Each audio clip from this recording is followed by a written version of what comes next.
네, 별똥이 아빠입니다. 오늘 이렇게 시작하는 이유는요. 오늘의 읽을 동화가 제목이 별아기이기 때문이에요. 요즘에 일이 바쁘다 보니까 그 아내가 먼저 잠자리에 들어서 그제서야 이제 불이 나게 이제 책을 골라가는 일이 많은데요. 그러다가 오늘은 눈에 띄는 제목이길래 저희 태명이 별똥이라 눈에 띄었어요. 그래서 한번 읽어보려 합니다. 저도 처음 보는 동화예요. 별똥이 엄마는 당연히 모를 것 같고요. 네, 하품하다가 눈물을 흘리고 있는데, 자, 한번 들어가 보겠습니다. 귀여운 토끼가 그려져 있습니다. 오스카 와일드는 아주 유명한 작가죠. 자, 별아기.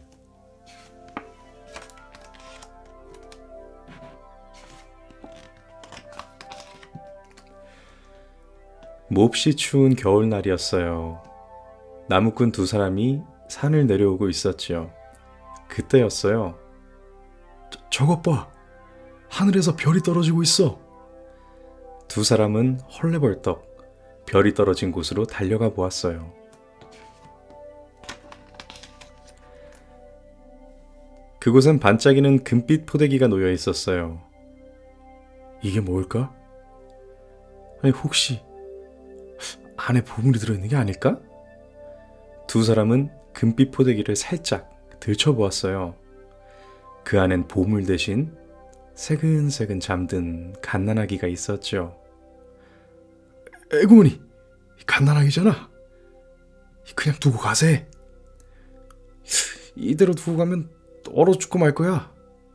한 나무꾼이 아기를 품에 안으며 말했어요. 나무꾼이 집에 돌아오자 아내가 반갑게 맞으며 물었어요. 어머나, 당신이 안고 있는 게 뭐예요? 나무꾼은 포대기를 살짝 들춰 잠든 아기를 보여주었어요. 그리고 숲속에서 있었던 일을 말해주었죠. 나무꾼의 아내는 한숨을 쉬며 말했어요. 우리 형편에 이 아기를 어떻게 키우려고요? 하느님이 돌봐주실 테니까 걱정 말구려. 아내는 아기를 안고는 이마에 입을 맞추었어요.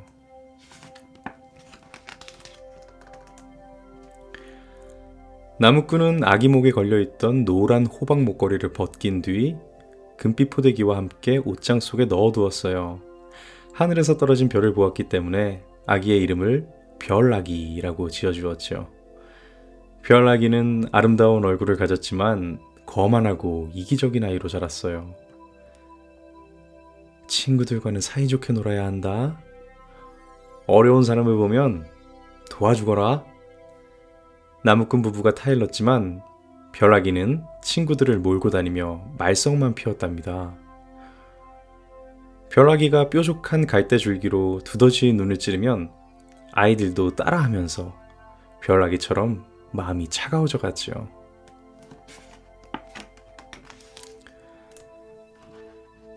별아기는 점점 더 심술궂은 소년으로 자랐어요. 10살이 되었을 때 마을에 거지 여인이 나타났어요. 별아기는 그 거지 여인에게 돌을 던지며 소리쳤지요. 더러운 거지야! 우리 마을에서 당장 나가! 어서! 나무꾼이 말리자 별아기가 대들며 말했어요. 나한테 이리라 저리라 하지 마세요! 내 친아버지도 아니잖아요! 그래, 나는 네 친아버지가 아니란다. 하지만 숲에서 너를 데려다 10년을 길러주었지 않니? 그 말을 들은 거지 여인은 신음소리를 내며 정신을 잃고 말았지요.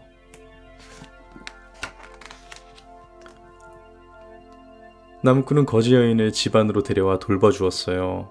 한참 뒤 정신을 차린 거지 여인이 물었어요. 그 아기를 숲에서 발견하셨다고요? 네, 몹시 추운 겨울날이었죠. 혹시 호박 목걸이를 하고 금빛 포대기에 쌓여 있었나요? 어떻게 하셨죠? 제가 보여드릴게요. 나무꾼은 옷장에 넣어두었던 것을 꺼내왔어요. 드디어 찾았어요. 제가 그 아이의 엄마예요. 도둑들이 아이를 훔쳐간 뒤 지금까지 아이를 찾아 헤매고 다녔습니다. 거지 여인은 흐느끼며 말했어요. 나무꾼은 서둘러 벼락이를 불렀어요. 얘야, 이분이 너의 친어머니시다. 어서 인사드려라. 이 더러운 거지가 친어머니라고요? 그런 말 마세요. 얘야, 너는 내 아들이란다. 이 금빛 포대기와 호박 목걸이를 보렴.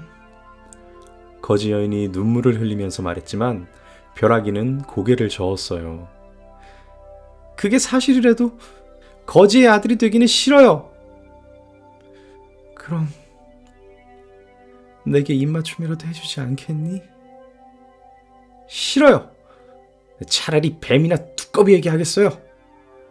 거지 여인이 울면서 떠나간 뒤 벼락이는 친구들과 놀기 위해 밖으로 나갔어요. 벼락이를 본 친구들이 갑자기 얼굴을 찌푸리며 소리를 질렀어요. 아, 징그러워! 가까이 오지 마! 어서 가버려! 우물에 얼굴을 비춰본 벼락이는 너무 놀라 비명을 질렀어요. 얼굴은 두꺼비처럼 변해 있었고 온몸엔 뱀의 비늘이 덮여 있었거든요. 내가 어머니를 버려서 벌을 받은 거야? 그 순간 잘못을 깨달은 벼락이는 숲으로 뛰어가 어머니를 불렀어요. 어머니, 잘못했어요. 돌아와 주세요. 하지만 어머니는 어디에도 없었어요. 그 후 3년 동안 벼락이는 어머니를 찾아 온 세상을 헤매고 다녔어요. 어느 날 벼락이는 어느 도시의 성문 앞에 다다랐어요. 벼락이가 안으로 들어가려고 하자 병사들이 막아섰어요. 누군데 성 안으로 들어가려 하는 게냐? 전 어머니를 찾고 있어요.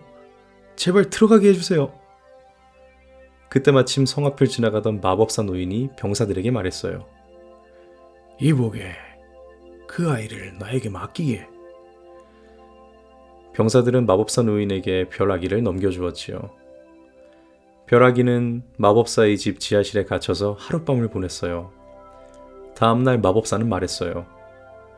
숲에 가서 하얀 금화를 찾아오너라. 금화를 찾지 못하거나 도망치려고 한다면 혼이 날 줄 알아라. 숲에서 하얀 금화를 찾던 벼락이는 덫에 걸린 토끼를 발견하고 구해주었어요. 벼락이 덕분에 목숨을 구한 토끼가 말했지요. 정말 고맙습니다. 소원을 말해보세요. 도와드릴게요. 사실 난 하얀 금화를 찾고 있었단다. 토끼는 커다란 떡갈나무 아래 숨겨진 하얀 금화를 찾아주었어요. 벼락이가 금화를 갖고 성문 앞을 지나갈 때였어요. 병든 거지가 힘없는 소리로 말했지요. 제발 좀 도와주세요. 너무 배가 고파요. 벼락이는 하얀 금화를 꺼내 거지에게 주었어요.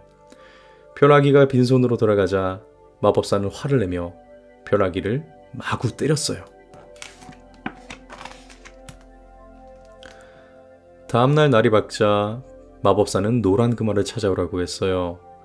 하루 종일 숲을 헤매던 벼락이는 어제 구해준 토끼를 만났어요. 토끼는 연못 속에 있는 노란 금화를 찾아주었죠. 하지만 이번에도 병든 거지를 만나 노란 금화를 주고 말았어요. 마법사는 또다시 벼락이를 마구 때렸어요. 다음날 아침 마법사는 빨간 금화를 찾아오라고 했어요. 또 민손으로 돌아오면 가만 안 둘 테다. 이번에도 토끼가 빨간 금화를 찾아주었어요. 하지만 또 병든 거지를 만났지요. 제발 도와주세요. 그렇지 않으면 저는 굶어 죽고 말 거예요. 벼락이는 또다시 거지에게 빨간 금화를 주고 말았어요.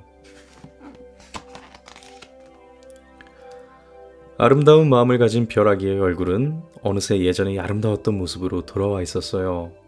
그때였어요. 성문을 지키던 병사들이 갑자기 우르르 달려나와 넙죽 엎드려 절을 한 뒤 벼락이를 데리고 왕궁으로 갔어요. 왕궁에 도착하자 신하들이 달려나와 절을 하며 말했어요. 왕자님, 어서 안으로 들어가시지요. 저는 왕자가 아닙니다. 저를 낳아주신 어머니를 버린 나쁜 사람입니다. 벼락이는 신하들의 손을 뿌리쳤어요. 그때 자기를 둘러싼 사람들 중에 어머니가 계신 것을 보게 되었죠. 그 곁에는 벼락이에게서 금화를 받은 병든 거지도 있었어요. 벼락이는 어머니에게 달려가 땅에 엎드려 울며 말했어요. 어머니, 저를 용서해 주세요. 그러자 어머니가 다정한 목소리로 말했죠. 아들아, 일어나거라. 네가 돌아와서 정말 기쁘구나. 벼락이가 고개를 들자 눈앞에 왕과 왕비가 서 있었어요. 거지의 모습을 하고 있던 왕과 왕비가 바로 벼락이 친부모님이었던 거예요. 세 사람은 서로 부둥켜 안고 눈물을 흘렸어요. 궁으로 들어간 벼락이는 아름다운 옷으로 갈아입었어요. 벼락이의 마음은 겉모습보다 더 아름다워졌지요. 세월이 흘러 어른이 된 벼락이는 왕의 자리를 물려받았어요. 왕이 된 벼락이는 가난한 사람들에게 빵과 옷을 나눠주었어요. 자기를 길러준 나무꾼 아버지에게도 많은 선물을 보냈어요. 그리고 못된 마법사는 그 도시에서 쫓겨났지요. 벼락이는 착한 사람들이 잘 사는 나라를 만들기 위해 노력하는 왕이 되었답니다.